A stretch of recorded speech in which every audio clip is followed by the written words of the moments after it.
बात वज्रगंज का हो रहा है, आप लेके जा रहे हैं तरमे, आप लेके जा रहे हैं केंदुई, आप लेके जा रहे हैं सरघाटी। वज्रगंज विधानसभा की बात कीजिए, वज्रगंज में क्या समस्या है उसकी बात करिए। आप कह रहे हैं कि ये रसलपुर बस स्टैंड इधर जगह उधर जगह, 15 दिन के आप सरकार चेंज करते हैं। इन लोगों का देन है कि अभी तक का स्टैंड वो नहीं गया है, समझ गए ना। और देखिए सर, तो विवाद नहीं करना चाहिए। ये तो वजीरगंज के भी बाजार का सड़क का हाल बहुत खराब था और मानपुर के भी बाजार का हालत बहुत खराब था, लोगों का जीना दुर्लभ था, तो फिर क्या वही हाल में लाना चाहते हैं? आपकी आवाज को सुनने आ रही है प्रभात खबर इलेक्शन एक्सप्रेस। देखते रहिए प्रभात खबर इलेक्शन एक्सप्रेस। ज्ञान और मोक्ष की धरती गया पे मैं प्रशांत तिवारी आप सभी का स्वागत करता हूं। प्रभात खबर इलेक्शन एक्सप्रेस जो है वो पूरे बिहार में 30,000 किलोमीटर की यात्रा पे है और हम 2025 के विधानसभा चुनाव से पहले लोगों का मन टटोल रहे हैं कि आखिर उनके मन में क्या चल रहा है। मैं इस कार्यक्रम की औपचारिक तौर पे शुरुआत करता हूं, लेकिन उससे पहले मैं बता दूं कि इस कार्यक्रम के जो स्पॉन्सर हैं वो राकेश मसाले हैं, जो अपने मसाले की खुशबू बिहार के साथ ही पूरे देश में फैला रहे हैं। साथ ही इस कार्यक्रम के प्रायोजक जो हैं वो वास्तु बिहार हैं, जो कि बिहार झारखंड में एक बड़ी कंस्ट्रक्शन कंपनी है जो अपने वादों के लिए जानी जाती है।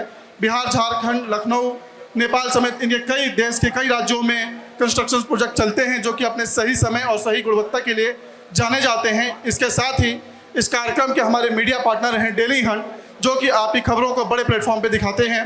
अब मैं आप लोगों का ज़्यादा वक्त ना लेते हुए सीधे अपने नेताओं के पास चलता हूँ, अपने मेहमानों के पास चलता हूँ। और सर, सबसे पहला सवाल मैं धनेश जी आप ही से पूछता हूं कि 2 महीने में चुनाव है सर, आपके पास 2 मिनट है, क्या तैयारियां हैं बताइए। पहले तो प्रभात खबर को वज्रगंज विधानसभा की तरफ से बहुत बहुत बधाई कि आपने जनता, जनप्रतिनिधि और जो है कार्यकर्ता को बुला के जो आपने संवाद कार्यक्रम का जो ये कार्यक्रम रखा है, इसके लिए आपको बहुत बहुत धन्यवाद। 2 महीना तो बहुत होता है। भाजपा के कार्यकर्ता प्रतिदिन चुनाव मूड में अपना काम करते हैं, तो चुनाव 2 महीना के अंदर हो चाहे आज घोषणा हो जाए, 5 साल भाजपा के कार्यकर्ता चुनाव मूड में ही अपना काम करते हैं। जितना भी वर्क भाजपा के कार्यकर्ता को मिलता है, शायद ही कोई पार्टी का कार्यकर्ता को इतना वर्क मिलता होगा। जितने भी हमारे कार्यकर्ता नेता जो हैं प्रतिदिन सुबह उठ के पार्टी के काम ही करते हैं और हमारा विधानसभा कैसे मजबूत हो, हमारा विधानसभा का कौन समस्या है उसको हम पूरा करें। लक्ष्य एक ही होता है, जनता का सेवा करना, देश को ऊपर उठाना।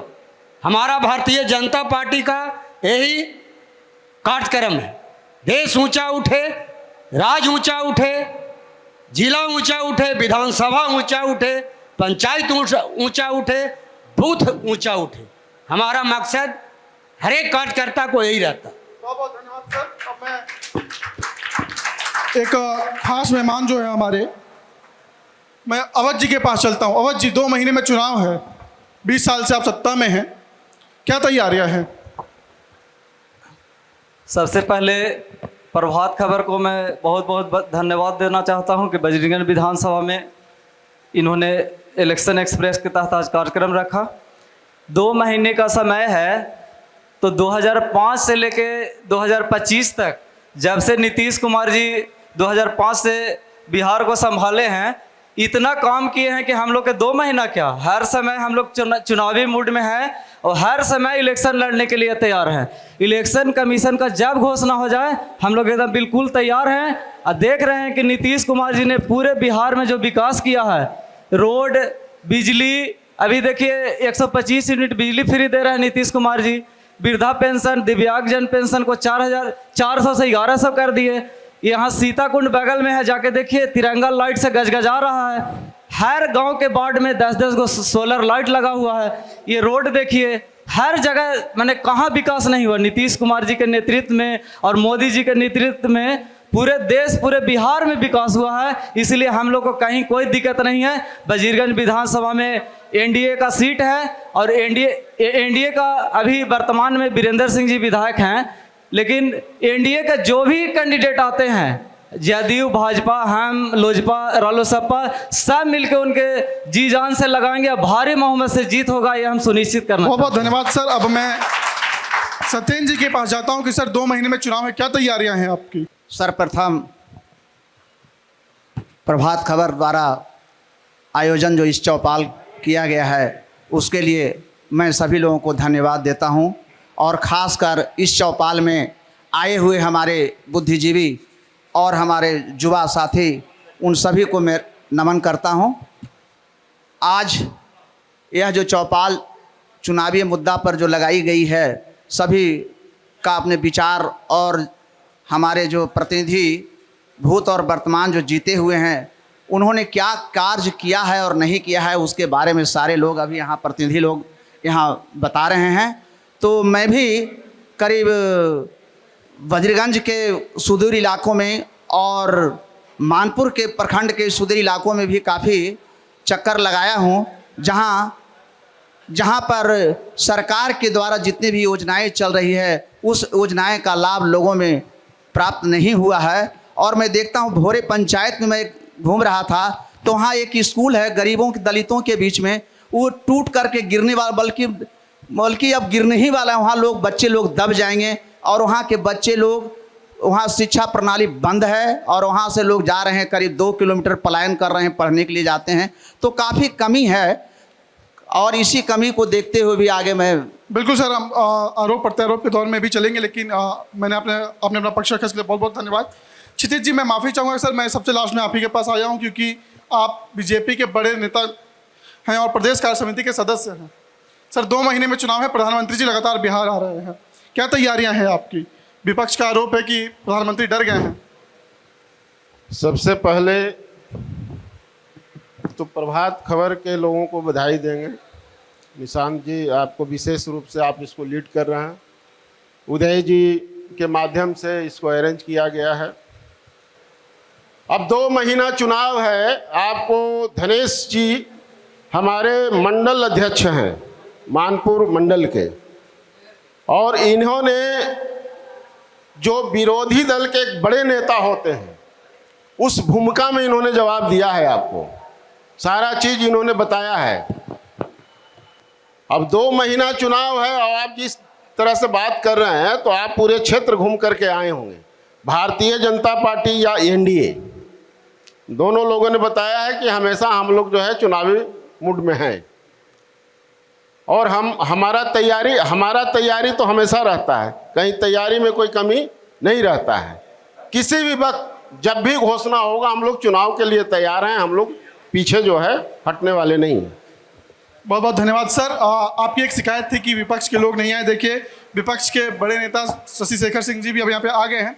सर आप थोड़े से लेट हो गए हैं, लेकिन कोई बात नहीं, हमें पता चला कि आप ट्रैफिक में फंस गए थे।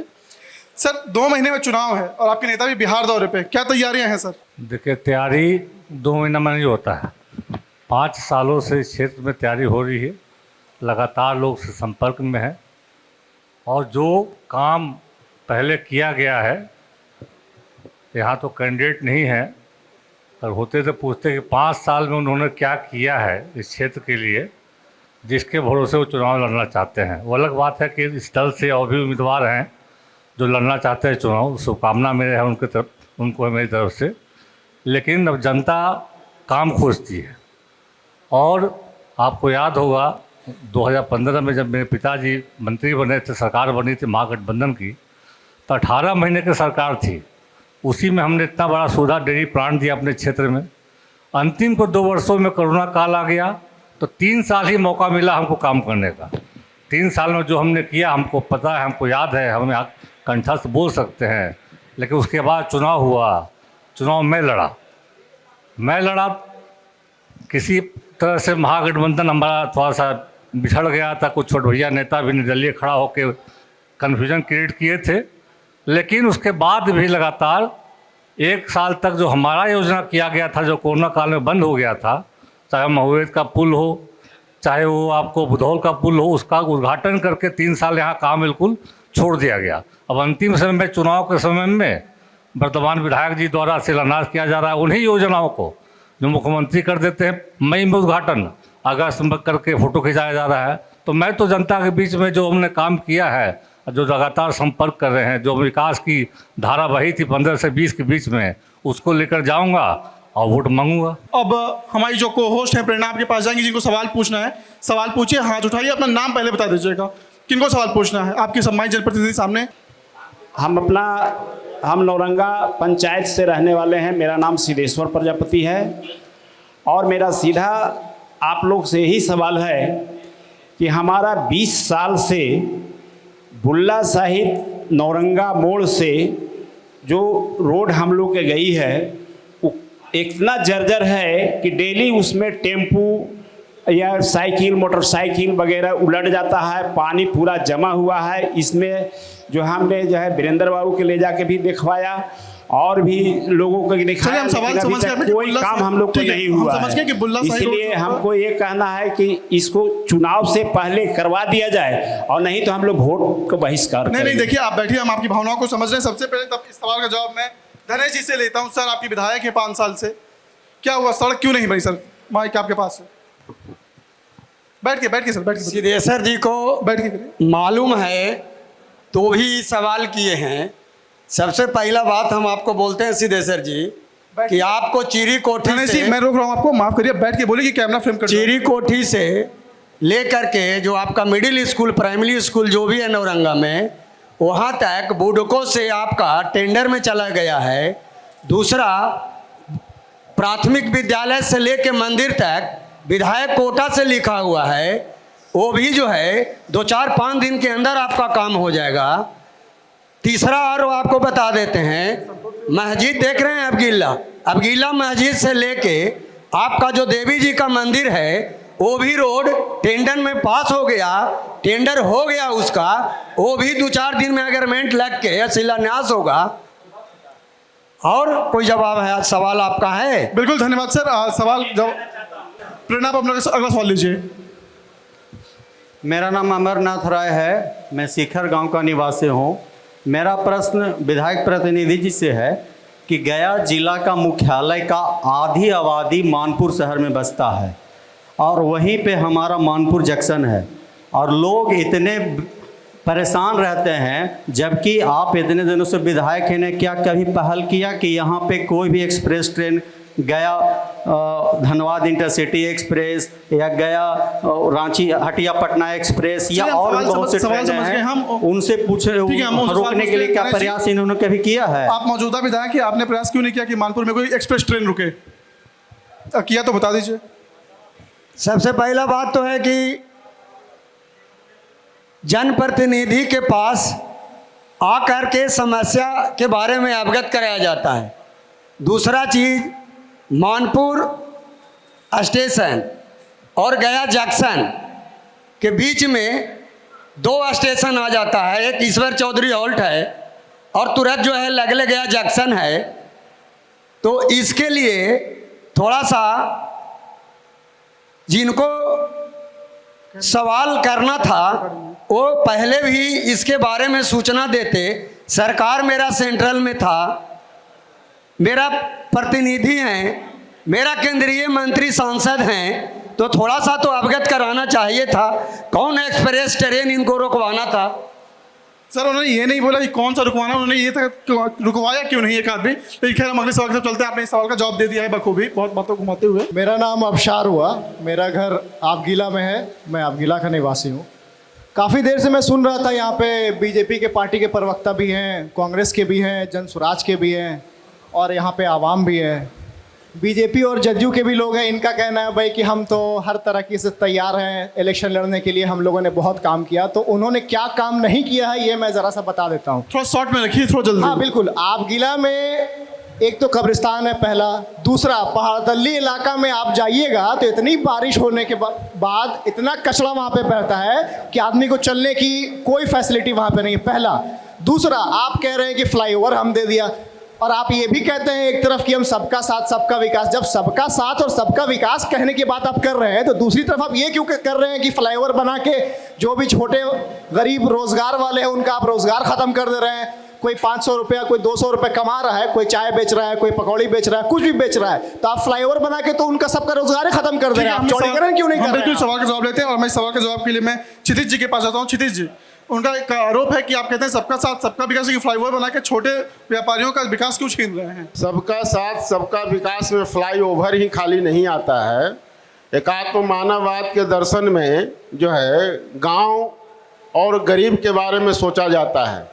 जो आदमी भूख से परेशान है उसको भोजन चाहिए, ये बात सही है। फ्लाईओवर और भोजन और रोजगार की बात इसमें कहाँ जुड़ गया?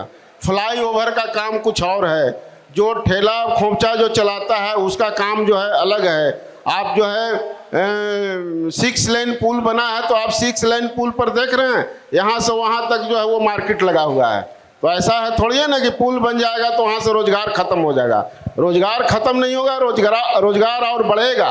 आप देखते होंगे कि पूरा जो है ब्लॉक से लेकर के और जब पुल तक जाम होता है तो कोई रोजगार नहीं चलता है। रास्ता जब क्लियर मिलेगा तभी घर से जो है वो लोग निकल करके और जा करके दुकान में आराम से सामान खरीदते हैं, तभी ज़्यादा ठेला और खोमचा लगेगा। ये कह देना कि फ्लाईओवर बन गया तो रोजगार खत्म हो जाएगा, रोजगार और बढ़ेगा और शांति से लोग जो है नीचे वाले रास्ते पर चलेंगे। बहुत धन्यवाद क्षितिज जी। हम अगले सवाल की तरफ बढ़ते हैं। प्रेरणा, मैं अपने सहयोगी से चाहूँगा कि आप दूसरा सवाल लीजिए। भोला पटेल नाम है मेरा और मानपुर वासी हूँ। मेरा एक ही समस्या हमको समझ में आता है, ब्लॉक से आगे बढ़ते हैं पुल पर जाने के बीच में जो जाम से ग्रसित है इंसान, उसका समाधान होना चाहिए माननीय प्रतिनिधि से और विपक्ष के नेताओं से, दोनों लोगों से मेरा आग्रह है। ठीक है, तो मैं इसके लिए सबसे पहले विपक्ष के नेता के पास ही चलता हूं, क्योंकि उनका भी, कांग्रेस का भी इस क्षेत्र में काफ़ी दिनों तक पकड़ रहा है और इस प्रतिनिधित्व कांग्रेस ने किया है। शशि जी, इसका जवाब दे दीजिए सर। देखिए, उस जाम में आप नहीं हम भी फंसते हैं। जब तक लोग की भागीदारी नहीं होगी, जब तक वहाँ के आसपास के लोग, वहाँ टेम्पू टोटो वाले जो अगर संयम तरीके से अपने गाड़ी लगाएं, वहाँ पर नगर निगम के द्वारा एक छोटा सा चौराहा ही बनाया गया है जो कि दिखता ही नहीं कहाँ पर है। तो इसमें जाम की समस्या के लिए सबसे बड़े जिम्मेदार हम लोग हैं। छोटे जो बेचारे दुकान वाले हैं, जो ठेला लगाए हुए हैं, उनको तो ठेला लगाना है, लेकिन वहाँ आबादी बढ़ गई है। मानपुर में सबसे ज़्यादा टेम्पो और टोटो आज के डेट में है। तो जब तक जन जागरूकता नहीं फैलेगी, जब तक प्रशासन वहाँ नहीं आएगा, अब प्रशासन कैसे आएगा? प्रशासन आएगा कि सरकार में जो कहते हैं डबल इंजन की सरकार है, डबल इंजन की सरकार अगर वहाँ ट्रैफिक की व्यवस्था कर दे, जिस तरह पुल से उतरने के समय वहाँ बना दिया गया पुलिस पोस्ट, आज कम से कम पुल के उतरते के समय जाम की समस्या पहले से काफ़ी कम हुई है। लेकिन यहाँ पर बिल्कुल एक भी फोर्स नहीं होता है। जन जागरूकता के साथ साथ पुलिस प्रशासन का सहयोग सरकार में जो लोग बैठे हुए हैं वो लें, तभी इसका समस्या का निदान होगा। नहीं पक्ष भी नहीं कर पाएगा, विपक्ष भी नहीं कर पाएगा। बहुत धन्यवाद सर। इसमें सत्येंद्र जी का भी मैं बारी चाहूँगा, क्योंकि देखिए आप भी यहीं के रहने वाले हैं और ये जो आम लोग हैं आप ही इनका जनप्रतिनिधित्व करते हैं। सर, इसका जवाब दे दीजिए कि जाम को लेके बहुत ही इनको समस्या का सामना करना पड़ता है मानपुर से जब चलते हैं। तो हमारे प्रत्याशी वर्तमान और विगत में भी प्रत्याशी हमारे शशि शेखर जी ने कहा है कि इसके लिए सारे लोग इसके लिए जिम्मेवार हैं, केवल प्रशासन ही जिम्मेवार नहीं। आप लोग यदि इस को जाम को यदि हटाने में साथ देते हैं तो स्वतः यह जाम खत्म हो जाएगा। प्रशासन के साथ देना हम लोगों का कर्तव्य है। बहुत बहुत धन्यवाद सर। मैं अवध जी के पास जाता हूँ। अवध जी, आपने कहा था कि 20 सालों में हमने सड़क पुलिया सब कुछ बना दिया। देखिए यहाँ पे सड़क की ही पुल को लेकर समस्या आ गई कि जाम में फंस जाते हैं। तो इसीलिए तो फ्लाईओवर बनाया जा रहा है। अभी बिहार में नीतीश कुमार जी का सरकार है, तो जब मांग किया गया कि भाई मानपुर में बहुत जाम रहता है तो फ्लाईओवर, उन्होंने फ्लाईओवर दे दिया। अब मानपुर ब्लॉक के पास से फ्लाईओवर बन रहा है, डायरेक्ट 6 लाइन पुल पर उतरेंगे। तो जाम का कहाँ समस्या है? जब पुल बन जाएगा सारा समस्या नहीं खत्म तो हो सर जाएगा। इसका अल्टरनेटिव भी तो कोई वैकल्पिक मार्ग तो देना चाहिए था ना, कि क्या आपने काम शुरू कर दिया, वो लोग फंस रहे हैं, वही तो उनका सवाल है कि वैकल्पिक मार्ग का व्यवस्था किए बिना आपने काम शुरू कर दिया, इस पर क्या कहेंगे सर? नहीं, वैकल्पिक व्यवस्था भी है, बस सिटी पब्लिक से बाएं हो जाइए, 4 लेन सड़क है, डायरेक्ट सीताकुंड शहर चल रही है, कहाँ कोई दिक्कत है। चलिए बहुत बहुत धन्यवाद सर। हम अगले सवाल की तरफ बढ़ते हैं। प्रेरणा, आप अगला सवाल लीजिए उनसे। मेरा नाम अभिषेक सिंह है और मैं इसी विधानसभा का नागरिक हूँ। मेरा सवाल बालाजी से है, बालाजी चाचा से है कि रोड नली गली सब काम हुआ है, मानते हैं सब कुछ हुआ है, अच्छा हुआ है, लेकिन हम युवाओं के बारे में क्या सोचा है विधायक जी ने? युवाओं के लिए क्या किया है? एक सेकंड, रोजगार, कायाकल्प, ये सब कैसे बदले? हम लोग क्या करें? बीच में बात हुआ था कहीं सीमेंट फैक्ट्री वगैरह या जो कुछ भी, इसमें कहाँ कुछ हुआ है? इसमें कुछ नहीं हुआ है। हम लोग के रोजगार की बात हो, रोड नली गली ठीक है, वो है आम जनमानस की समस्या है, उस पर काम हुआ है, लेकिन हम युवाओं के बारे में चलिए मैं आपकी बात को समझ गया। मैं जाता हूँ बालाजी। मैं इस सवाल का जवाब दोनों लोगों से लूंगा, बीजेपी से भी लूंगा और बालाजी से भी लूंगा, लेकिन सर पहले आपसे कि आपके स्थानीय विधायक उन्होंने क्या 5 साल में काम किया जिससे यहाँ के लोगों को रोजगार मिलता? जब हमारे माननीय देश के सेवक नरेंद्र मोदी जी बेरोजगार दूर करने के लिए और बेरोजगार युवाओं के लिए अच्छा स्कीम निकाले हैं, अच्छा व्यवस्था बनाए हैं, तो उसमें जो है माननीय जब प्रधानमंत्री लगे हुए हैं तो विधायक जी तो भाई छोटा चीज़ है कि हमारे विधानसभा क्षेत्र के नौजुवक के लिए क्या करना चाहिए कि जिसके लिए उनको जो है रोजगार मिले। तो कहने का मतलब है कि हमारे अभी हरे राम बाबू यहाँ पर नहीं हैं, अभी एरू में स्टील प्लांट के बारे में माननीय प्रधानमंत्री जी से वो ज्ञापन दिए हैं और स्टील प्लांट चालू करने के लिए जो है वो आग्रह किए हैं। अगर स्टील प्लांट चालू हो जाता है तो हमारा वजीरगंज विधानसभा के बेरोजगारी और बेरोजगार नौजुवक जो हैं उनका समस्या दूर होगा। बहुत बहुत धन्यवाद सर। क्षितिज जी, एक सवाल मैं अवध जी आपके पास आऊँगा, लेकिन एक सवाल आपसे है सर कि विपक्ष भी आरोप लगाता है कि प्रधानमंत्री जो है रोजगार के लिए फैक्ट्रियाँ गुजरात और महाराष्ट्र में लगाते हैं और बिहार को जो है वो 2 ट्रेनें दे देते हैं कि यही विकास है उनके लिए। सर इस पर जवाब दे दीजिए।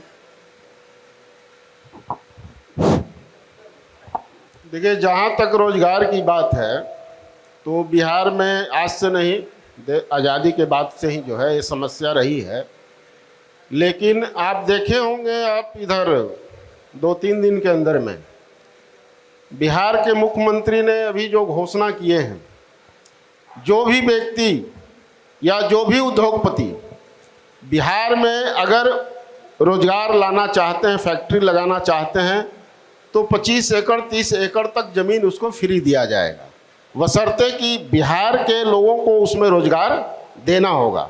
आप उद्योगपति कहीं के हैं, देश के किसी कोना के हैं, लेकिन बिहार में आते हैं तो आपको सरकार के द्वारा आर्थिक मदद और वो ज़मीन का भी जो है आपको व्यवस्था कराया जाएगा।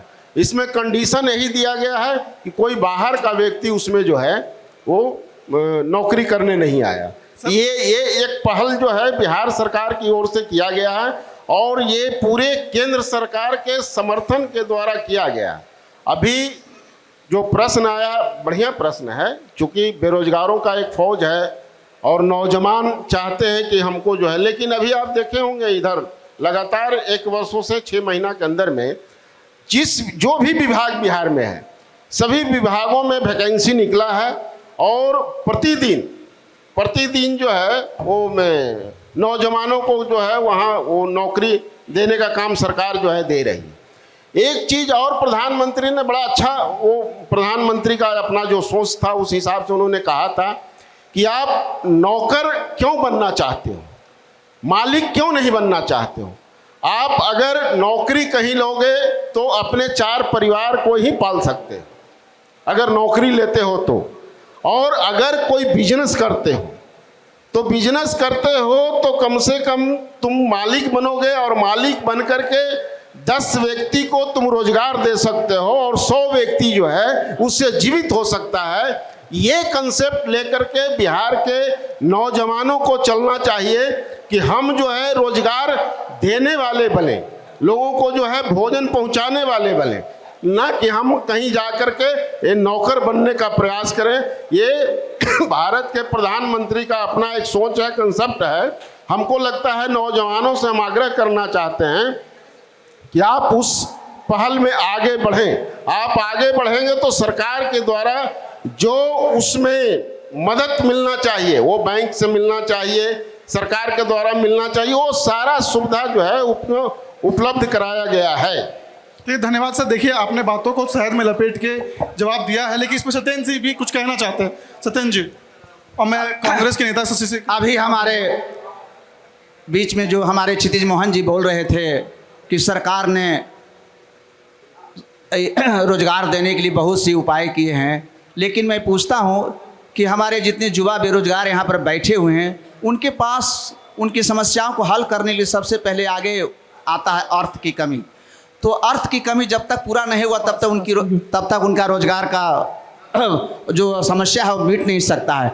तो सरकार के पास तो अर्थ काफ़ी है, वो क्यों नहीं युवाओं को रोजगार दिलाती है? आज स्टील प्लांट एरू में कब हुआ, सबका पैसा भी मिल गया, लेकिन आज तक उसका निष्पादन नहीं हुआ।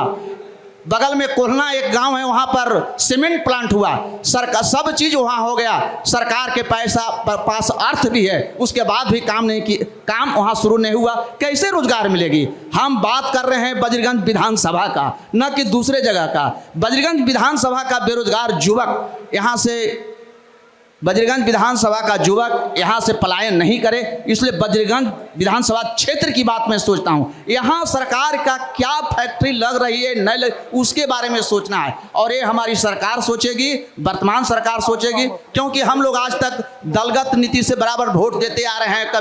कभी देते हैं भाजपा को देते हैं, हम लोग सारे दल से समाये थे, पर्सनली किसी को वोट नहीं थे, और हम लोग बराबर ठगे जाते हैं। तो ठगने का समय आ गया। अब जब समय आ गया है तो सारा जितना रोज डेली पेपर में आ रहा है, जितनी नौकरियां दे रहे हैं, माने लड्डू की तरह मिठाई की तरह लोग बांट रहे हैं लुभाने के लिए। इसलिए मैं यही आप लोगों से, बुद्धिजीवियों से मैं यही कहना चाहता हूं, इस मिठाइयों के फेरा में न रहें और अपना सूझबूझ के साथ आने वाले में अपना मताधिकार का प्रयोग करें। बिल्कुल सत्येंद्र जी, लेकिन मैं शशि जी के पास भी जाऊंगा, क्योंकि सर कहीं ना कहीं बिहार में 17 महीने की सरकार में आप भी सहयोगी रहे हैं।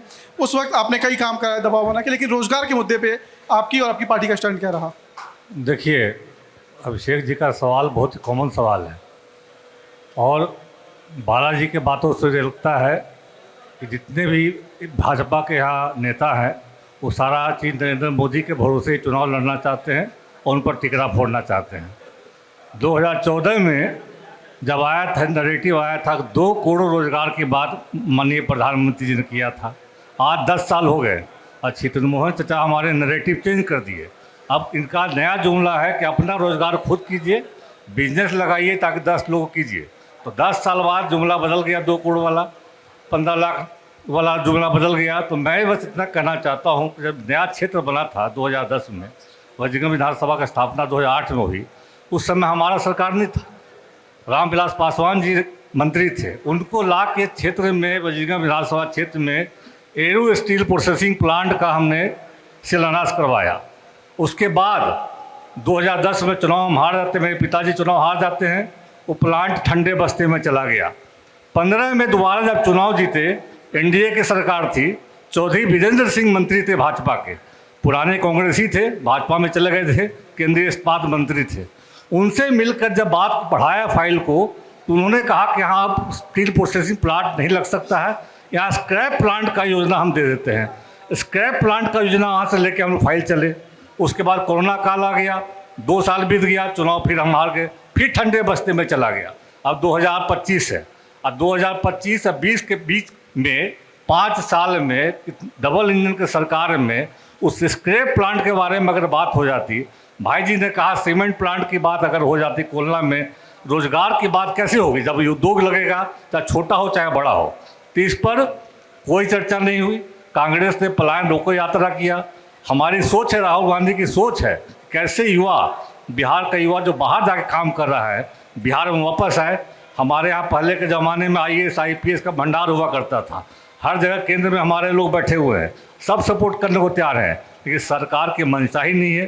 जितनी गरीबी रहेगी बिहार में, उतनी राजनीति चमकेगी बिहार में। जितना शिक्षा रहेगा उतना राजनीतिक दुकान खुला रहेगा। हिंदू मुसलमान होता रहेगा और देश ऐसा चलता रहेगा। जय शशि जी, आपने सरकार पे सोचा तो सरकार के प्रतिनिधि हमारे यहाँ पे अवध जी, आप ही जवाब दे दीजिए। मैं सबसे लास्ट में आप ही के पास आया हूँ क्योंकि आप ही सत्ता में हैं, तो सर जवाब दीजिए। रोजगार के मुद्दे पे सवाल है। देखिए सर एक सवाल साथ में मैं ये भी जोड़ रोजगार पे ही बोल रहा हूँ मैं। रोजगार देने के जहाँ तक बात है तो नीतीश कुमार जी ने कहा था कि बिहार में हम लगभग 40 लाख रोजगार देंगे, नौकरी और रोजगार दोनों को मिला के। अभी उन्होंने 50 लाख लोगों को रोजगार देने का काम किया है, जिसमें 38 लाख रोजगार है और 12 लाख सरकारी नौकरी है। अभी पूरे देश में बिहार अव्वल नंबर पर है सरकारी नौकरी देने में। अब भी लगातार सब लोग देख रहे हैं कि लगातार बहाली हर क्षेत्र में आ रहा है और आगे का सरकार का लक्ष्य है कि 1 करोड़ लोगों को सरकारी नौकरी और रोजगार देने का। और नीतीश कुमार जी और मोदी जी जो कहते हैं वही करते हैं।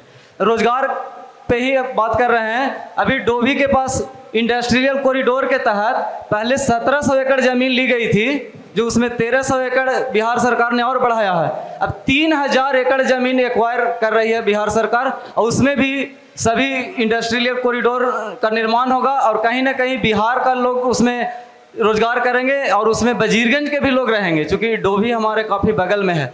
तो बिहार में लगातार नौकरी और रोजगार पे काम हो रहा है।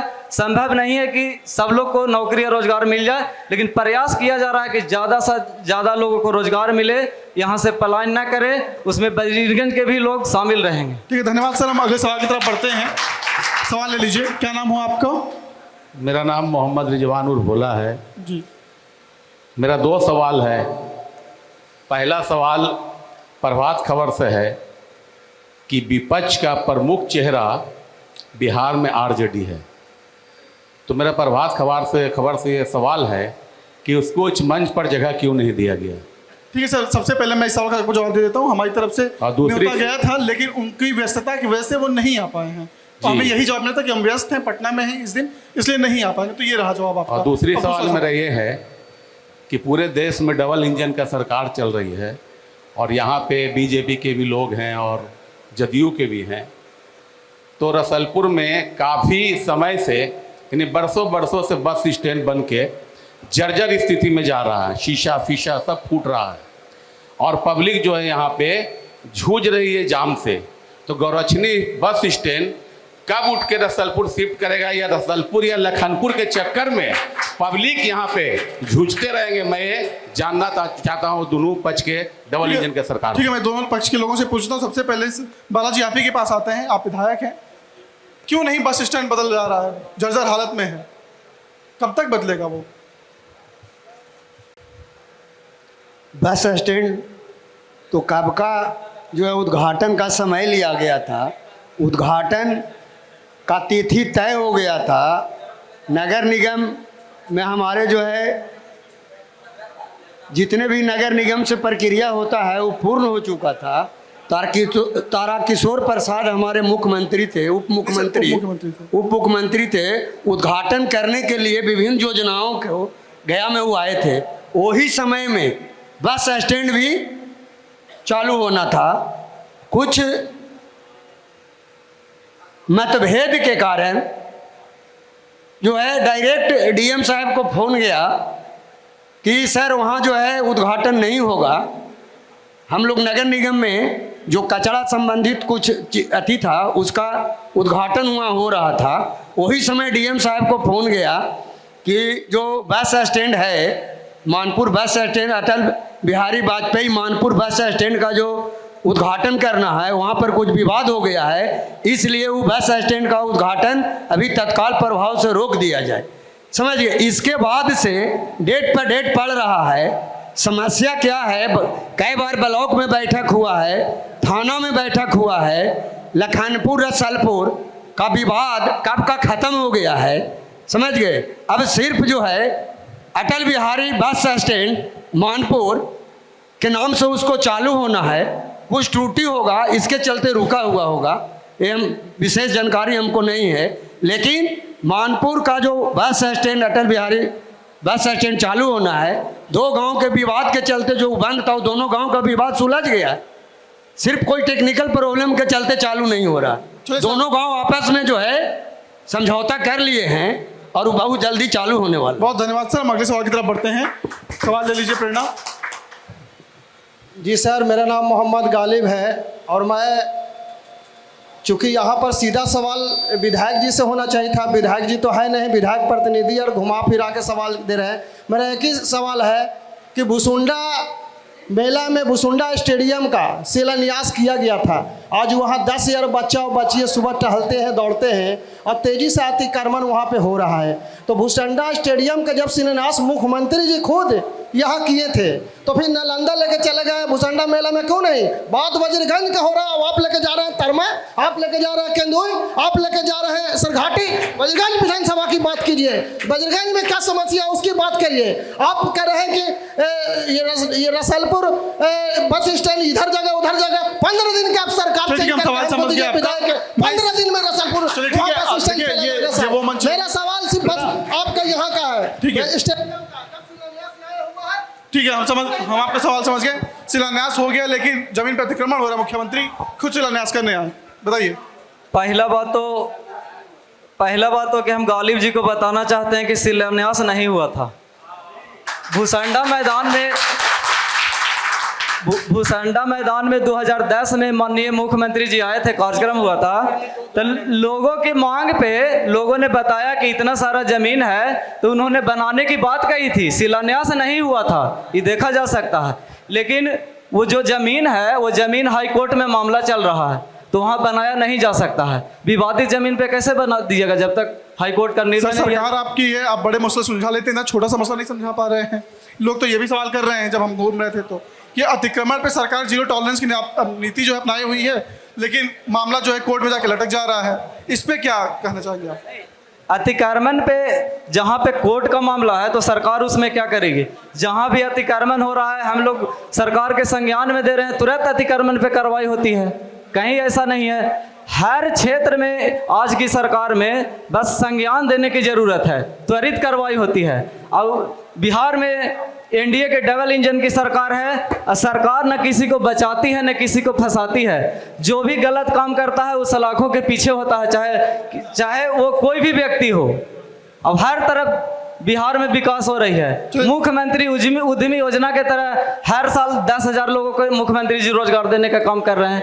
हर पंचायत में परिवहन योजना के तहत मुख्यमंत्री जी काम रोजगार दे रहे हैं, जो 5-5 गाड़ी खरीदने का योजना है। चलिए सर, हर क्षेत्र में अतिक्रमण का सवाल था कि आप रोजगार पे लगे, बहुत बेहतरीन जवाब दिया आपने।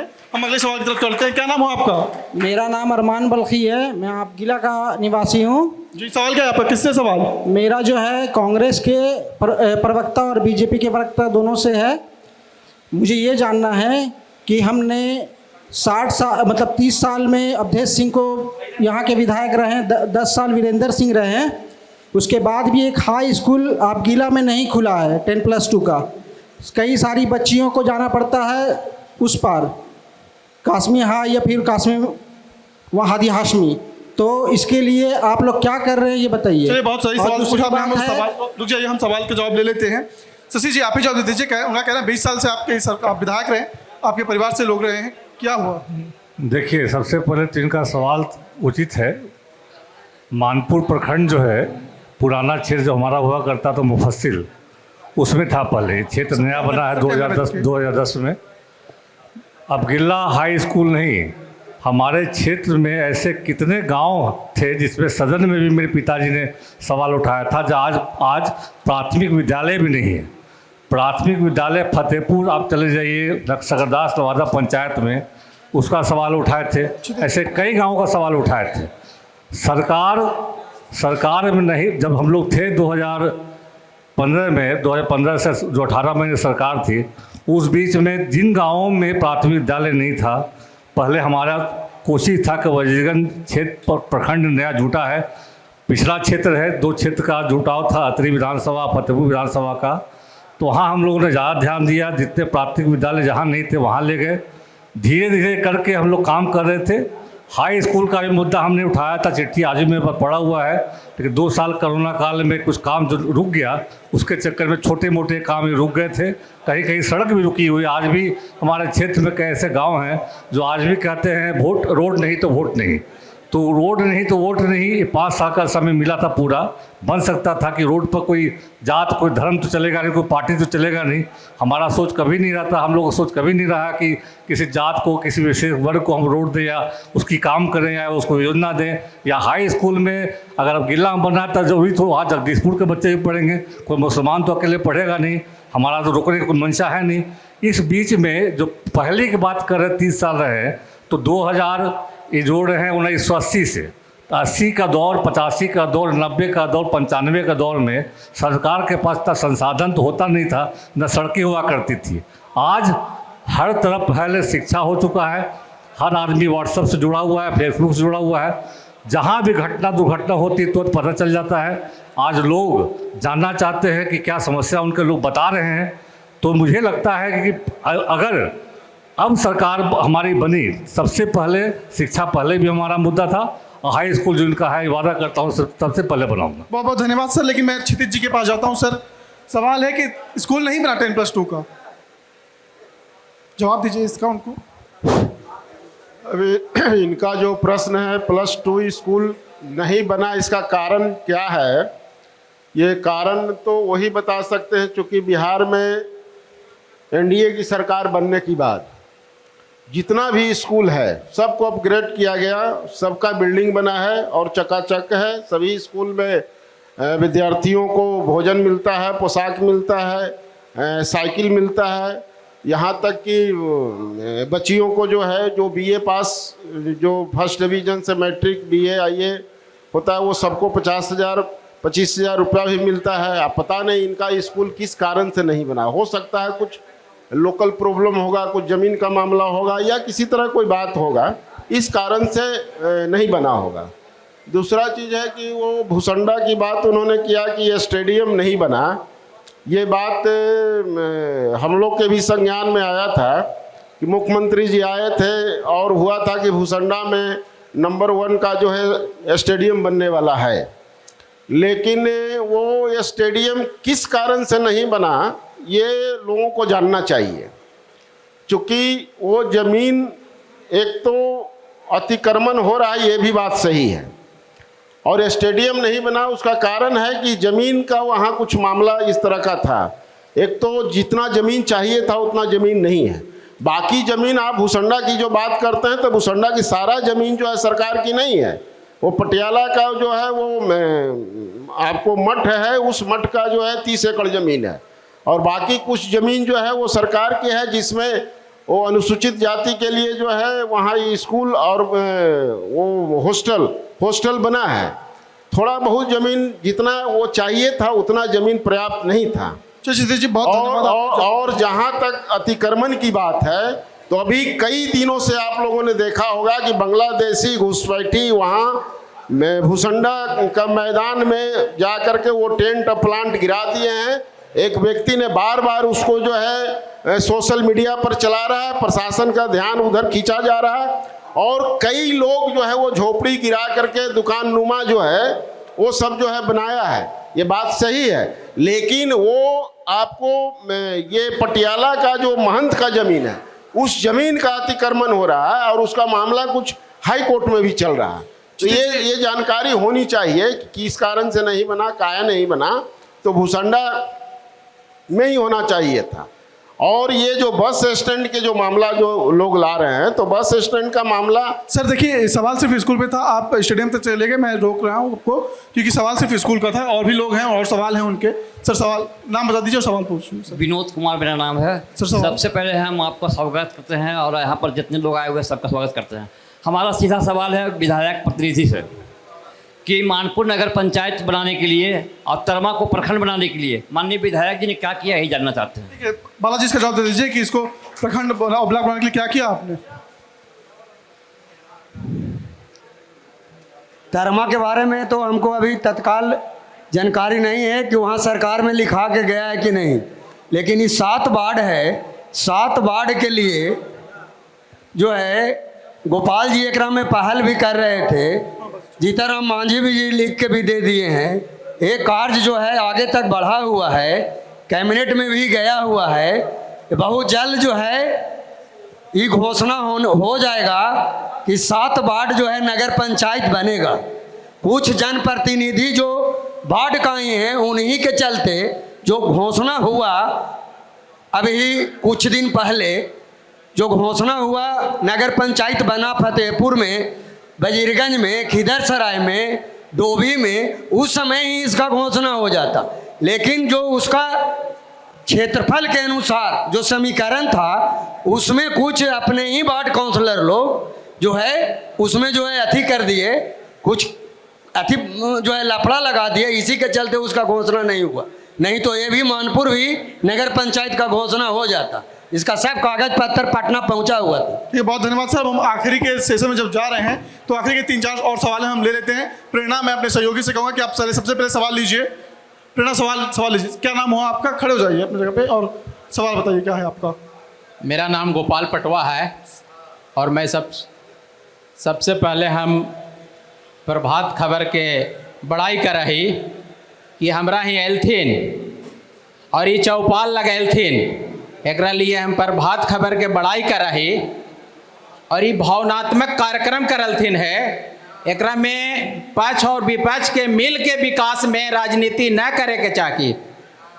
हम ही कहेला चाहिए कि हमरा क्षेत्र वजीरगंज में इलेक्शन कमीशन जे व्यवस्था बनलथिन है ओकरा में सुधार होवे के चाहिए।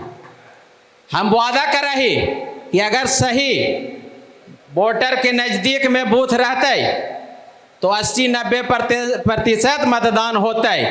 तो हमारा घर है हियाँ, हमारा वोट है 5 किलोमीटर हुआ, और हुआ वाला आदमी के वोट देवे के है हियाँ। तो हमरा यही कहे के है कि एकरा में सुधार होवे के चाहिए। और दूसरा, यहाँ वजीरगंज विधानसभा क्षेत्र में जो अभी विनोद भैया सवाल उठेलथिन कि 7 वार्ड के हमनी के जो हमनी गुलामी के जंजीर में जकड़ल है ओकरा स्वाधीन करा के हमनी के 7 वार्ड के और नगर परिषद बने के चाहिए, यही हम कहना चाहें। ठीक है सर, हम आपका सवाल समझ गए। इसके लिए सत्येंद्र जी के पास जाते हैं कि आपने विपक्ष में रहते हुए आपने जैसा बताया कि आप सर कभी सत्ता पक्ष के दिए, कभी विपक्ष छोड़ दिए, आप कभी गए उनके पास कि भाई मतदान बूथ बहुत दूर दूर है उसको पास कराइए? आप लोगों ने जो अभी हमारे भाई कहे ठीक है कि मतदान, देखिए जवाब हिंदी में ही रखिए क्योंकि पूरे देश को देखना है इस चीज़ों को। तो हाँ। कोशिश रही हिंदी में। तो अभी जस्ट माने सवाल पूछा गया है कि मतदान केंद्र ज़्यादा दूर रहता है इसलिए मतदाताओं को काफ़ी दिक्कत का सामना करना पड़ता है।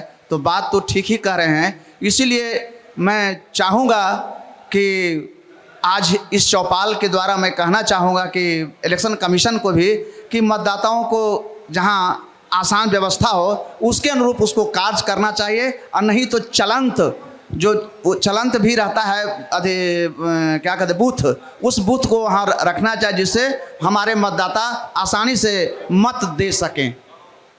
ठीक है, धन्यवाद सर। हम अगले सवाल की तरफ बढ़ते हैं। सवाल छोटा ही रखिएगा क्योंकि कार्यक्रम अब अपनी समाप्ति की हो तो छोटा सवाल रखिएगा। लगता है कि अब किसी का सवाल नहीं है तो फिर मैं अपना सवाल पूछ दूंगा। ठीक है तो आप लोग पूछिए। देखिए बहुत प्रभात खबर के पूरे टीम को धन्यवाद कि इलेक्शन चौपाल के माध्यम से वजीरगंज विधानसभा के ज्वलंत मुद्दों को उठाने का काम किए हैं। और हम यहाँ पे 2 सवाल करेंगे, सत्ता पक्ष से भी और विपक्ष के भी जो उम्मीदवार हैं। और सबसे पहले विपक्ष के जो यहाँ पे प्रत्याशी हैं उनसे सवाल है कि वो बार बार अपने संबोधन में अपने विगत 5 वर्षों के अपने पिताजी के कार्यकाल को बता रहे हैं। तो जब सत्ता उनके हाथ से चली गई तो क्या वो चैन की नींद 5 साल सो रहे थे? दूसरा चीज कि उनके पिताजी जब यहाँ के स्थानीय विधायक थे और मंत्री वो बता रहे कि हैं तो वजीरगंज के भी बाजार का सड़क का हाल बहुत खराब था और मानपुर के भी बाजार का हालत बहुत खराब था, लोगों का जीना दुर्लभ था। तो फिर क्या वही हाल में लाना चाहते हैं? सवाल समझिए आपका सर। इनका कहना है कि जब आप सत्ता आपके यहाँ से चलेगी तो फिर आप क्या कर रहे थे? वजीरगंज का हालत ख़राब था तो बना कब जरा इनसे पूछ लीजिए। अब मानपुर का सड़क कब बना भी जरा पूछ लीजिए। मैं इसलिए बता रहा हूँ कोई भी पिताजी काम इसलिए बताया जब मकान तो सब यहाँ बैठे हुए हैं, बुजुर्ग भी बैठे हैं, यंग भी बैठे हुए हैं, मकान तो बापे न बनाएगा। बागवानी करना, पेंट पुचाड़ा करना बच्चों का काम होता है। हारने के बाद 5 साल लगातार क्षेत्र में जाके लोग को सुने, समझे, आश्वासन दिए, जो मेरे लायक हो सका किए। अब जो पहले हुआ था, जो काम किया गया था वो तो बताना लाजिमी, तो बताना पड़ेगा हमको। वजीरगंज बाजार में अगर 15 के पहले आप क्रॉस करते थे, अब 15 के बाद आज क्रॉस कर रहे हैं, चाहे मुफस्सिल मोड़ से जो मानपुर बाजार आप जा रहे हैं, ये पहले हम भी बचपन से देखे हैं और सब लोग यहाँ देखे हैं। अब कब हुआ है इसका निकाल कर DPR कहिएगा तो व्हाट्सअप जदयू के नेताओं को हम भेज देंगे, वो देख लेंगे कब पास हुआ था, किस ठेकेदार ने बनाया था, ये भी हम बता दें। बहुत धन्यवाद सर। हम सवाल लेते हैं, जल्दी और छोटा सवाल रखिएगा। क्या नाम हुआ आपका? सवाल पूछिए। इस चौपाल कार्यक्रम में सर सवाल पूछिए सर। सवाल है कि मानपुर और नगर और मानपुर ग्रामीण दोनों से जुड़ा हुआ है। एक सलेमपुर पैन है जो मानपुर के 7 वार्डों से होकर गुजरती है और पूरे शहर का पानी कभी उस पैन से मानपुर के बड़े इलाके का सिंचाई होता था। अब उस पैन से जो है शहर के नाले का पानी गुजरता है। वो पैन का हालत बेहद ख़राब है। उसके लिए सरकार ने एक योजना बनाया बुडको के द्वारा। उसमें हम उनको, उस टीम को हमने काफ़ी सहयोग किया था। 36 करोड़ रुपया उस योजना के लिए स्वीकृत भी हुआ। सवाल थोड़ा छोटा रखिए। लेकिन आज तक उसका काम शुरू नहीं हुआ। हम समझते हैं जो लोग सरकार में हैं उनको इसके बारे में लोगों को बताना चाहिए कि आखिर क्या वजह रहा तो काम शुरू नहीं हुआ। जवाब दीजिए सर, क्या हुआ? विद्रोही जी का सवाल सलेमपुर पैन का है। तो सलेमपुर पैर बात सही है कि वो सिंचाई के लिए जो है सलेमपुर पैन को पहले उपयोग किया जाता था और घना आबादी होने के बाद वो पैन जो है वो नाले के रूप में अब यूज किया जा रहा है। लेकिन उसके लिए भी DPR बना था। और शशि शेखर जी अभी जो बता रहे थे कि इनके सरकार जब सरकार में ये 17 महीना के लिए गए थे तो उसका DPR बन के तैयार हुआ था। लेकिन किस कारण से वो काम नहीं लगा और नहीं बन पाया, चूँकि वो एक ऐसा नाला है कि आने वाले समय में भविष्य में जो है वो नाला कभी भी अगर जाम होगा तो कई मोहल्ला जो है उसमें डूबेगा। उसमें आपको नौरंगा तक जो है वो डूबने की संभावना है। नौरंगा आपको सिद्धार्थपुरी पूरा जो है शिवपुरी अबगिल्ला तक जो है उससे प्रभावित होगा। तो वो नाला जो है बनना चाहिए। लेकिन उसके साथ साथ एक बड़ी आबादी जो है, बड़ा आबादी जो है वो नाला भी उसमें इंक्रोच है। इंक्रोच के बारे में वो नहीं बताए। वो पूरे इंक्रोच को जो है समाप्त करते हुए और वो सीधे जो है जहाँ तक वो उसका जो है मार्ग जाता है वो मार्ग तक उसको जो है बनाना अनिवार्य है। इस चीज़ को हम एक्सेप्ट करते हैं। और विद्रोही जी का प्रश्न जो है सही है, चूँकि वो नाला नहीं बनेगा तो किसी वक्त जो है वो सारा मोहल्ला डूब सकता है। और सरकार ने इसको संज्ञान में भी लिया था। नगर विकास ने उसके लिए जो है वो DPR भी बन के तैयार हुआ। किस कारण से नहीं हुआ ये पता करने का विषय है। बहुत धन्यवाद सर। हम आखिरी के 2-3 सवाल और लेंगे। सवाल क्या नाम हो आपका? मेरा नाम बबन कुमार हुआ। ठीक है, सवाल शिवपुरी कॉलोनी के निवासी। जी सवाल। मेरा तो क्वेश्चन ऐसे विधायक जी से था, वो तो है नहीं तो उनका प्रतिनिधि से ही क्वेश्चन करेंगे कि सर बजीरगंज विधानसभा के मैप में शिवपुरी कॉलोनी का नाम सुने कि नहीं। सिर्फ इतना ही पूछेंगे, ज़्यादा हम कुछ नहीं पूछेंगे। शिवपुरी कॉलोनी का नाम वो सुने कि नहीं, मैप में है कि नहीं, पहला चीज़। दूसरा चीज़ है कि मुफस्सिल मोड़ पे आप गिल्ला से लेकर आप चले जाइए 6 लेन पुल तक और इधर आप चले जाइए मानपुर से लेकर के जगजीवन को लेता है, खुलेआम गुंडागर्दी चलते रहता है। टेम्पू से वसूली के नाम पे कोई भी फैमिली को बैठा के गाड़ी से अगर जाता है, कुछ अगर बोल दिया तो उसके समझे उसका इज्जत नीलाम लोग कर देता है। इतना गुंडाई चल रहा है, चरम सीमा पे है। पूरे पब्लिक से पूछ सकते हैं। इसके लिए क्या किया? 2 क्वेश्चन। पहला तो ये कि मैप में है कि नहीं, और दूसरा ये गुंडागर्दी जो है ये आपके थी में हो रहा है, अंडर में हो रहा है, या फिर आपको आंख बंद की हुई? धन्यवाद। देखिए पहला सवाल तो बहुत बोल देंगे कि हाँ देखा उसको कोई मतलब ये। दूसरा सवाल, और दूसरे सवाल में मैं भी जोड़ता हूँ कि कल जब हम इस क्षेत्र में घूम रहे थे तो हमने देखा कि बहुत सारे ऐसे नवयुवक जिनकी उम्र 20 से 25 से 30 साल रही होगी, वो गाड़ियों को रोकते हैं और उनसे पैसा लेते हैं। हमारी गाड़ी मीडिया की थी तो उनकी हिम्मत नहीं हुई। तो इसका जवाब दीजिए, बहुत अहम सवाल है। सबसे पहला बात तो शिवपुरी कॉलोनी की चर्चा की है कि नक्शा में है कि नहीं। हमारे आदरणीय बड़े भाई प्रदेश कार्य समिति सदस्य बड़े भैया का निवास स्थान शिवपुरी कॉलोनी में है। और जब शिवपुरी कॉलोनी नक्शा में नहीं रहता तो वहाँ रोड नंबर 1, रोड नंबर 2 के नाम से कैसे जाना जाता? दूसरा चीज़, हमारे भाई बोले कि मुफस्सिल मोड़ मैंने अबगिल्ले से, सही बात तो बोले, अबगिल्ला से लेकर 6 लेन पुल तक जो तहसीली होता है वो नगर निगम नगर निगम से उसका टेंडर हुआ है, और वो सही बात है कि उदंड लोग के चलते पैसेंजर को दिक्कत होता है।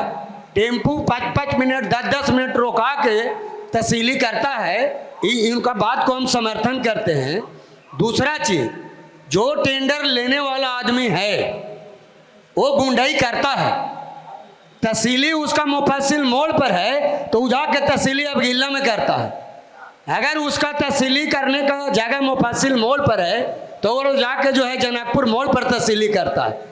इसके लिए जो है हम लोग प्रशासन को बोलेंगे भी और बोलल भी गया है जितना भी। देखिए इस सवाल का जवाब जदयू से लेना बहुत जरूरी है। मैं आपके पास भी आऊँगा चेतन जी, क्योंकि लॉ एंड ऑर्डर आप ही के पास है और आपकी सरकार में रहते हुए ऐसे हो जाए, जवाब दीजिए सर इसका।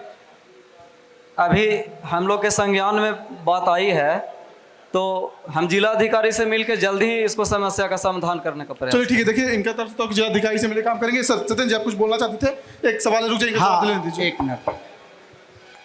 नीतीश जी का प्राथमिकता है कि पहले उन्होंने रूल ऑफ लॉ एस्टेब्लिश किया, लेकिन कानून का राज अभी स्थापित क्या है सो आप लोग देखें, क्योंकि अभी जो बैठे हुए सत्ता में है वो कहते हैं क्या, दूसरे को अपोनेंट के कहते हैं जंगल राज।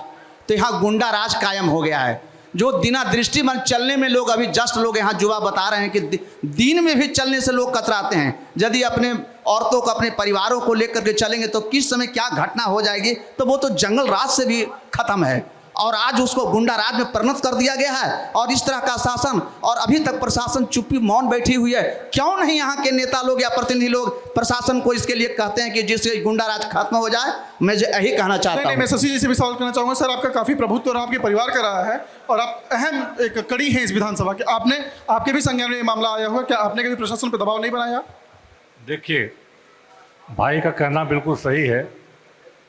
गुंडाई तो हम नहीं कहेंगे, क्योंकि टेंडर होता, प्रक्रिया होती है, तो अब समस्या जाम के चलते या कुछ उदंड लोग के चलते।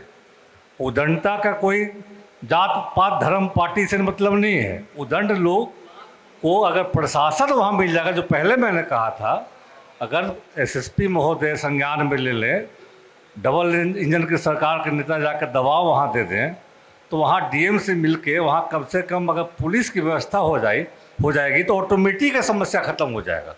क्योंकि उनका तो रसीद उनको लेता है, अपना करता है, कैसे कर रहा है, परिवार में बैठा हुआ है, उससे मतलब उसको नहीं, उसको जल्दी तहसील आगे बढ़ जाना है। तो ये समस्या का मूल कारण ट्रैफिक व्यवस्था के चलते हैं। अगर प्रशासन सहयोग करेगा, प्रशासन साथ देगा तो समस्या नहीं होगी। प्रशासन आज बिल्कुल सोया हुआ है, तो दिन भर दारू अब आलू के चक्कर में उलझा हुआ है। कहाँ से धन आएगा, कहाँ से थाना चलेगा, ये उनका सोच रह गया। जी बहुत धन्यवाद सर। हम आखिरी के 2 सवाल हैं, तो एक सवाल इनसे ले लेते हैं, एक सवाल पीछे से लिया जाएगा। सबसे पहले प्रभात खबर के सारे सवाल नमस्कार हमारे पास और उदय जी को धन्यवाद जिन्होंने ये प्रोग्राम में बुलाया। मेरा जो सवाल है विपक्ष में बजीरगंज विधानसभा के पूर्व के प्रत्याशी रहे शशि शेखर जी से है। युवा हैं और युवा की बात करते हैं। मैं भी युवा हूं और छात्र हूं, मैं भी युवा और छात्र की बात करता हूं। सरकार चलाने के लिए सबसे बड़ी अहम भूमिका होती है विपक्ष की। तो विपक्ष में रह के आपने बजीरगंज विधानसभा के लिए और ख़ास करके मानपुर के लिए जो मुफस्सिल मोड़ पर आप भी देखते हैं और मैं भी देखता हूँ, जो जाम लगती है और प्रशासन के द्वारा जो गुंडाई किया जाता है, मोटरसाइकिल से आम छात्र और आम युवा को तंग किया जाता है। वहाँ पे हजारों और सैकड़ों की संख्या में ऑटो और टोटो के छोटे बालक चलाते हैं। इसके लिए आपने क्या पहल किया, ये मुझे जानकारी चाहिए। आप जाइए। देखिए वैसे तो इस सवाल का जवाब दे चुके हैं हमारे सम्मानित मेहमान, लेकिन मैं एक बार फिर से शशि की पास जाता हूँ और मैं आपके पास क्षितिज भी आऊँगा कि यहाँ पे हमने देखा है और जब मैं आ रहा तभी देखा कि 15-16 साल का लड़का को ट्रैक्टर चला रहा है, 12 साल का लड़का टोटो चला रहा है। आप लोग कर क्या रहे हैं सर, जवाब दे दीजिए। क्षितिज जी मैं आपके पास भी आऊँगा सवाल का जवाब लेने के लिए सर, क्योंकि ये मंत्रालय आपके पास है। मुन्ना भाई का सवाल रिपीटेड है, फिर भी मैं जवाब देता हूँ। ये न पक्ष का काम है न विपक्ष का काम है। अगर हम विपक्ष के नेता, अगर आप विपक्ष के नेता खुद हम उस जाम में फंस रहे हैं और अनुभव कर रहे हैं कि सड़क खराब है, तो हमें भी उस सड़क पर चलना, हमें भी जाम से पार होना है। हम लगातार जब भी जाम में फंसे हैं, हमने थाना, डीएसपी, एसएसपी महोदय तक को कहा कि सर यहाँ कृपया करके कुछ उपाय कीजिए, हॉस्पिटल जाने में मरीज यहाँ रास्ते में मर जाएगा। लगातार हमने इस बात को उठाया है। आप विश्वास कीजिए मुन्ना जी, ये पक्ष की बात नहीं, विपक्ष की बात नहीं है, जनहित की बात है। इसके लिए मैं हमेशा खड़ा रहता हूँ। तो मैंने उठाया है और मैं फिर, अगर आप कहेंगे तो आपको लगता है विपक्ष चुप है, तो डेलीगेशन ले जाके हम बाकायदा कहेंगे भाई चौपाल लगा था, उन लोगों ने कहा है। उसका जो प्रश्न था, वो जो प्रश्न किया है वो लोग समझ नहीं पाया। चलिए मैं बताता हूँ। उसका जो प्रश्न है कि आप विपक्ष में हैं, आरजेडी और महागठबंधन के रूप में आप विपक्ष में हैं, तो विपक्ष की भूमिका होनी चाहिए कि सरकार अगर बेलगाम है, सरकार अगर इधर उधर देख रही है, इधर कर रहा है, तो विपक्ष की भूमिका है कि सही मार्ग दिखाना चाहिए, सड़क पर उतरना चाहिए, और कहीं कुछ कमी है तो उसको इंडिकेट करना चाहिए, बताना चाहिए। यही उसका प्रश्न जी देखिए, लोकतंत्र में विपक्ष के भूमिका जो होनी चाहिए, लोकतंत्र आप लोग विपक्ष के भूमिका में नहीं है। देखिए क्षितिज जी, लोकतंत्र में सबको कहने का अधिकार है, लेकिन आप मेरा ही यहाँ पे संचालन काम मेरा है, आप मत करिए। शशि जी जवाब दे दीजिए। सर वैसे आपने जवाब दे दिया, मुझे नहीं लगता कि बहुत अच्छा हमारे गार्जियन ने समझाया, हमारे गार्जियन ने बहुत अच्छा चीज़ समझाया, मुन्ना जी का सवाल को और विस्तृत में समझाया। लेकिन मैं वही कह रहा हूँ, पक्ष हो या विपक्ष हो, इस समस्या से जूझ रहा है। आज 12 दिनों से हम राहुल गांधी जी पदयात्रा करके चल रहे हैं SIR को लेके। अपोजिशन लीडर हैं, 23वीं जून के साथ चल रहे विपक्ष के नेता वो भी हैं। हम लोग की आवाज़ जब लीडर अपोजिशन चल रहा है, तब इलेक्शन कमीशन नहीं सुन रहा है, तो आप क्या उम्मीद करते हैं कि हमारी आवाज़ यहाँ का जब आपके SSP और DM सुनेंगे? अभी आपके सामने चौपाल के माध्यम से मैं फ़ोन DM साहब को लगाता हूँ, देखिए फ़ोन नहीं उठेगा, फ़ोन नहीं उठेगा। क्यों नहीं उठेगा? तो सरकार पूरी तरह से सोई हुई है। तो आपने जवाब हो चुके हैं दिया। क्षितिज जी, सदन में भी गलतियां उन्होंने कर चुकी है, तो मैं ज़्यादा नहीं बोलना चाहूँगा। ठीक है सर। क्षितिज जी, वो जो सवाल था इनका कि छोटे छोटे बच्चे 12-15 साल की गाड़ी चलाते हैं, परिवहन मंत्रालय जो है वो सेंटर के अंडर में आता है, लेकिन उसकी जो लॉ है वो पूरे प्रदेश। नहीं, इनका था कि 12 से 15 साल के छोटे छोटे बच्चे गाड़ियाँ चलाते हैं, उस पर क्यों नहीं नकेल लगाता है प्रशासन? जवाब दीजिए सर, ये सवाल था इनका।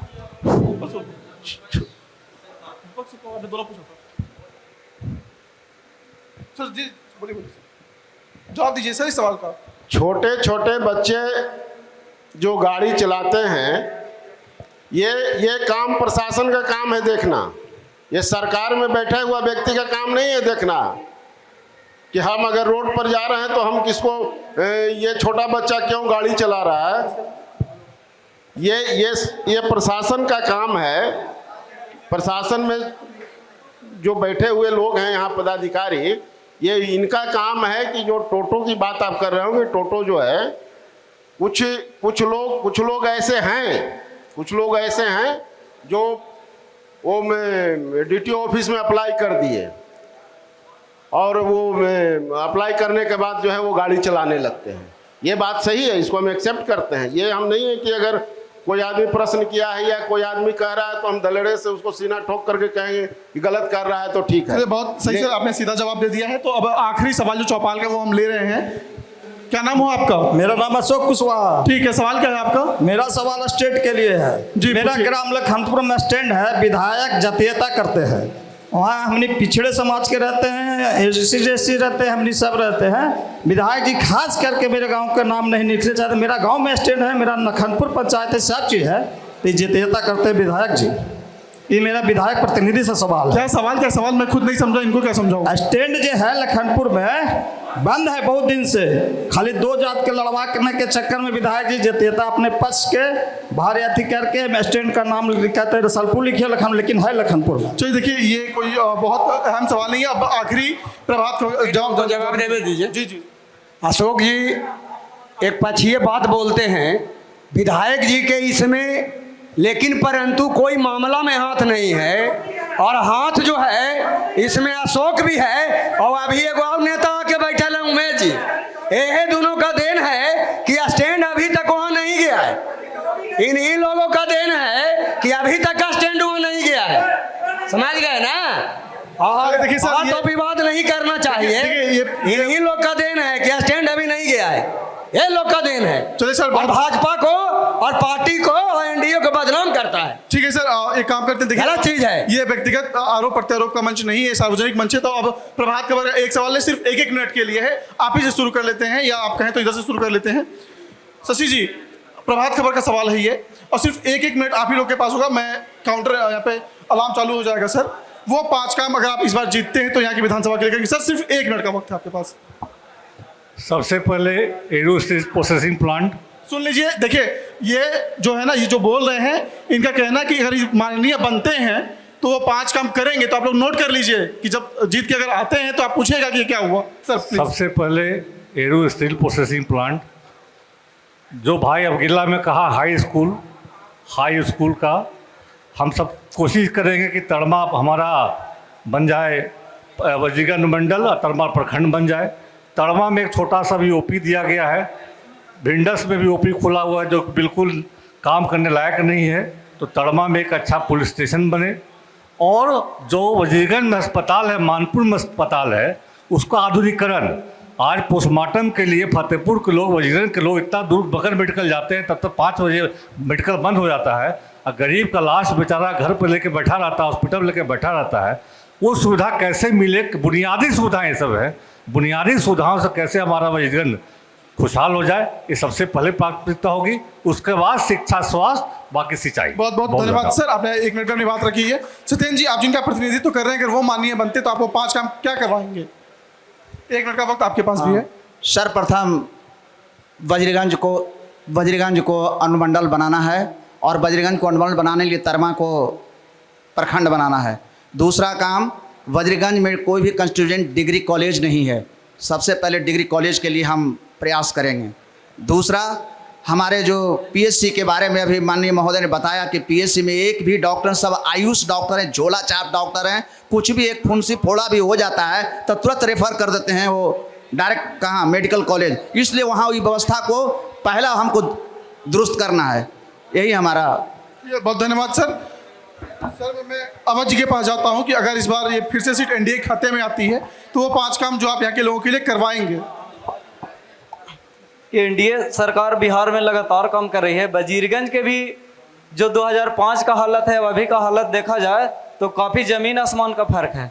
तो आने वाला एनडीए के प्रत्याशी वजीरगंज से जीतते हैं तो आने वाला 5 साल में यहाँ जो रफ्तार है विकास का, वो हम उम्मीद करते हैं कि डबल रफ्तार से विकास होगी। और जो भी हॉस्पिटल का सुविधा है और भी स्कूल का जो भी बात हो रहा है, पहले भी काफ़ी स्कूल की बिल्डिंग बनी है, और आने वाले 5 साल में जो भी बाकी है उसको पूरा कर दिया जाए। बहुत धन्यवाद क्षितिज जी। अब मैं आपके पास आता हूँ सर, आप एनडीए के सहयोगी भी हैं, वो 5 काम जो इस विधानसभा के लिए करवाएंगे। वजीरगंज में जो काम बचा हुआ है, हो सकता है ईश्वर ने मेरे ही लिए रखा होगा। हमने लक्ष्य तय कर दिया है, 34 काम का लक्ष्य हमने तय किया है, जिसमें कुछ लोगों ने उस काम को रिपीट किया है। वो सारा काम जो है, जितना काम बाकी है सब काम करना है, कोई 5 काम की बात मत कीजिए। 34 काम हमने जो है वो ढूंढ करके रखा है, वो सारा काम हमको करना है और बखूबी करेंगे। जहाँ तक वो एरू प्लांट की बात हो या बिरला सीमेंट की बात हो, या एरू में नंबर 1 ग्रेनाइट निकला हुआ है, 2004 में सर्वे हुआ था अटल बिहारी वाजपेयी के टाइम में, वो सारा है। या आपको तिलैया जो है वो कैनाल की बात है, सिंचाई का जो साधन है। और सबसे प्रमुख लक्ष्य हमने रखा है कि ये जो पैमार नदी है, वो जल जीवन हरियाली में जो जल संरक्षण करने की बात हुई थी, तो हर 4 किलोमीटर पर जो है वो पैमार नदी को हम छिलका बनाएंगे और पानी को रोकेंगे और उससे किसान को जो है सिंचित करेंगे, क्योंकि ये ड्राई इलाका है। तो मेरा एक लक्ष्य है। और महिला विद्यालय नहीं है, इस पूरे विधानसभा में महिला विद्यालय नहीं है। महिला विद्यालय के किन्हीं लोगों ने बात नहीं किया, महिला विद्यालय होना चाहिए। मानपुर में भी, वजीरगंज में भी, तरमा को जो है प्रखंड बनाना है, थाना बनाना है, वजीरगंज को अनुमंडल बनाना है। और सबसे पहला मुद्दा जो मेरा है सर, 1 मिनट में ही बात रख लेंगे तो अब जल्दी से वजीरगंज का नाम चेंज करेंगे, बीरगंज या बीरपुर रखेंगे, ये मेरा लक्ष्य है। ठीक है सर, आपने बता दिया। बालाजी, आपके विधायक जी हैं, वो 5 काम की अगर वो फिर से अगर रिपीट करते हैं तो आप करवाएंगे प्राथमिकता से, क्योंकि आप ही उनके प्रतिनिधि, ये लोग आप ही को पकड़ेंगे सर। प्राथमिकता के आधार पर तो जितना काम था, सैकड़ों जो है पैन सफाई, पोखर सफाई, आर सफाई, सैकड़ों के जो है अथी में आपका रोड जो है विकास के नाम पर बना। आपको जो है देख लीजिए यहाँ मानपुर में जो है 17 किलोमीटर जो है नाला का जो है निरापत्तिकरण नाला का निर्माण कराया गया, समझ गए। इसके बाद में जो है जितना भी विकास का काम होता है करीब करीब हो चुका है। और बड़े भाई जो बोली ना आपका पैमार वाला बात, बहुत अच्छा बात बोली ना, ये भी जो है होना चाहिए। अगला पड़ाव में वो भी होगा। और जितना भी नगर में काम है, अभी ताज़ा काम हम लोग नगर में 11.5 करोड़ रुपया का तुरंत शिलान्यास किया है, सब में काम लगा हुआ है, कोई मेजरमेंट हुआ है, समझ गए। जितना भी गली नली, बड़ा नाला, छोटा नली, सबका विकास का काम हुआ है। कोई ऐसा वजीरगंज विधानसभा में गांव नहीं बचा है जो रोड से नहीं जुड़ा है, जो मुख्यालय में आने जाने में जो है समय न लगे। दूसरा चीज, जितना भी विद्यालय के बाद चला, जितना भी विद्यालय है, माननीय ने जो है शिक्षा पदाधिकारी को बुला के एक योजना आया था कि जितना भी स्कूल में शौचालय नहीं है, बाउंड्री नहीं है, घेराबंदी नहीं है, जो भी है प्लास्टर नहीं है, जर्जर स्थिति में, टोटल स्कूल का जो है उसका व्यवस्था किया गया, सब में काम लगा हुआ है, समझ गए। जितना भी विकास होना चाहिए वो चरम सीमा पर है, विकास तो रुकता नहीं है। आज ही काम किए, कल वो काम तैयार है, इसीलिए विकास के गंगा बहा है वजीरगंज विधानसभा। बहुत बहुत धन्यवाद सर। अब एक बात हमारी है, जब हम आज पूरे विधानसभा में घूम रहे थे, और सिर्फ इसी विधानसभा की बात नहीं है, पूरे बिहार की ये बात है। आज आप लोग अपनी घड़ी देखेंगे तो 5:45 का वक्त हो रहा है। 6 बजे चुनाव आयोग आए और कहते कि कल वजीरगंज में वोटिंग है, और आपको भी पता है कि वोटिंग के दिन छुट्टी होती है। सरकार, प्रशासन और चुनाव आयोग छुट्टी देता है कि भाई आप लोग अपने मत का प्रयोग करिए, लेकिन यहाँ के मैक्सिमम लोग छुट्टी होते ही चले जाएंगे घर घूमने। बहुत सारी गया, बहुत ही खूबसूरत शहर है, लोग वोट देने के बजाय चले जाते हैं घूमने के लिए। वोटिंग परसेंटेज पूरे बिहार में एक समस्या है, लेकिन प्रभात खबर एक पब्लिक अवेयरनेस का प्रोग्राम चला रहा है। आप लोगों को भी पता है कि आप लोग को बता दो, आप लोग को जान के आश्चर्य होगा कि ये हिंदुस्तान का पहला ऐसा हिंदुस्तान का पहला ऐसा प्रिंट मीडिया हाउस है, जो प्रिंट मीडिया के जो हाउस है जो कि ऐसे प्रोग्राम कर रहे हैं। ऐसा प्रोग्राम इससे पहले सिर्फ और सिर्फ इलेक्ट्रॉनिक मीडिया करता था। प्रभात खबर पूरे हिंदुस्तान में इकलौता न्यूज़पेपर है जो ऐसे प्रोग्राम कर रहा है। तो इसी के तहत हम आप लोगों को एक लोकतंत्र रक्षा शपथ दिलाएंगे। महज 10 सेकंड का आप लोग का वक्त लेंगे। मैं आप लोगों से गुजारिश करता हूं, आप महान जनता से और आप सभी सम्मानित जनप्रतिनिधियों से, कि आप अपने जगह पे खड़े हो जाए। महज 10 सेकंड का मौका। सब लोग अपना दायां हाथ आगे करिए, जैसे स्कूल में पहले प्रेयर लेते। हेलो, हाँ, मैं जो ये वाला, ये दाया दाया दाया दाया, मेरा बायां है ना, मेरा माइक इसलिए बायां है। दायां हाथ, जो मैं बोलता हूं आप इसको रिपीट करिए। मैं शपथ लेता हूं कि मैं अपने वोट की कीमत को पहचानता हूं। मैं वादा करता हूं मैं मतदान अवश्य करूंगा, क्योंकि यह मेरा अधिकार ही नहीं बल्कि मेरी जिम्मेदारी भी है। इस कार्यक्रम में आने के लिए आप सभी का बहुत बहुत शुक्रिया। आप लोगों का जो कार्यक्रम चौपाल रहा बहुत ही सक्सेसफुल रहा, आप लोगों ने बहुत शांति से सुना, इसके लिए आप सभी का बहुत बहुत दिल से धन्यवाद। इसका बड़े स्तर पे कवरेज प्रिंट और डिजिटल दोनों जगह पे हो रहा है। आपने जो सवाल पूछा है वो सवाल जो है वो कल अखबार में आएगा, लेकिन जो वीडियो फॉर्मेट देखने के लिए आप प्रभात खबर के digital platform Prabhat Khabar YouTube channel पर जाइए, आपको ये वीडियो वहाँ पर मिलेगा। आप सभी का बहुत बहुत धन्यवाद। प्रभातखबर.com, विश्वास वही, रफ्तार नहीं।